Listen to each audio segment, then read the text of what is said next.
Jadi muncul ada yang mengorkestra. Kalau kita lihat politiknya ini ya ujung-ujungnya pertarungan wapres siapa sih nanti.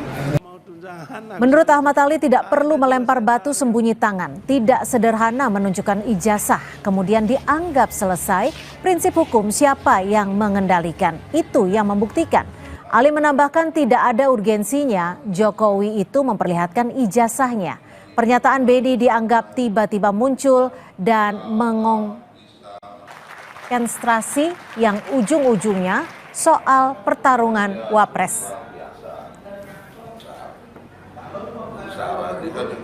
Tiba-tiba ini muncul ada yang mengorkestra. Kalau kita lihat politiknya ini ya ujung-ujungnya pertarungan wapres siapa sih nanti yang menjadi saingannya Gibran jadi wapres sih. Ya, jadi kalau kemudian di bawah ada yang terganggu dengan munculnya Mas Gibran sebagai calon wapres dan menunggangi ini, nggak salah juga kali ya. Hakim MK dituduh ijazah palsu, tapi hebatnya dia tampil di depan tunjuk itu ijazahnya asli, nggak kayak yang lain.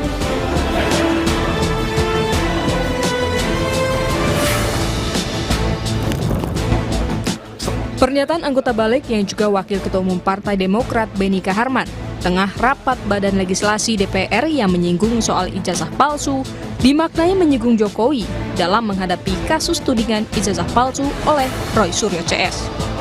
Anggota Majelis Tinggi Partai Demokrat Syarif Hasan menjelaskan pernyataan Beni dinilai wajar, menyebut tudingan ijazah palsu Arsul Sani sebagai contoh dalam penyelesaian kasus ijazah palsu.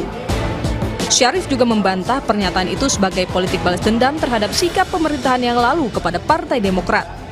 Ini sebenarnya bagi yang merasa, bagi yang merasa tentu menjadi bahan untuk introspeksi bahwa memang mungkin ini yang solusi yang terbaik. Kami tidak pernah memikirkan sejauh itu, bahkan sebaliknya berdasarkan historis, justru kami yang sering menjadi korban daripada kebijakan-kebijakan pemerintahan yang lalu.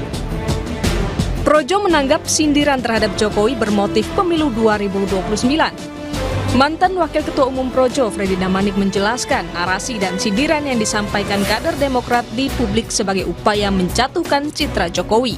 Mulai sekarang di downgrade terus dan itulah justru yang disampaikan oleh Pak Syarif tadi menunjukkan bahwa memang ya posisi politik Partai Demokrat ya dengan Pak Jokowi memang sejak dulu beliau menggambarkan memang ya tarik ulur ada baik, ada buluk dan tapi kalau ijazah ini saya melihatnya memang konteksnya kalau secara politik memang untuk 2020.